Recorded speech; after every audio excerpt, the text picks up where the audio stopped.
Ay, naku naman si Harry Roque. We can, we've been saying a lot of things, saying things about me, against me, also things against or about Senator Risa Hontiveros and many other things.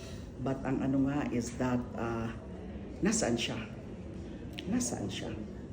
Bakit siya nagtatago o bakit siya umiiwas sa jurisdiction ng ating korte? Diba? They're in a, sila inconsistent lagi ang mga posturing nila They would say na itong foreign, yung dapat domestic court lang makialam sa kaso ni former President Rodrigo Duterte. When it's very clear that the ICC as an international tribunal has competence and jurisdiction over the case. So sabi nila dapat local case lang. We should not be submitting ourselves to foreign people. And now, ito naman si Harry Roque, imbis na humarap sa mga local courts natin, especially yung local court, the RTC, that issued the warrant of arrest. Anong ginagawa niya? Pag ganun pa, dun lang siya. And while there, he's been saying a lot of things.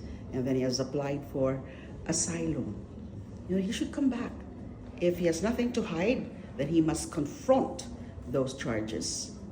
Instead of puro na lang siya tira na lang siya ng tira dyan. So sometimes is his getting out of hand.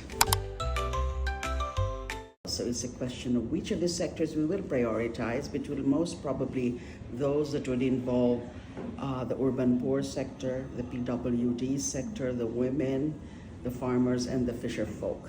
Kasi sila yung talagang very active kapag we are doing consultative dialogues, because when we were campaigning, when ML was campaigning, we didn't just campaign, we also held consultative dialogues with the sectors that we represent.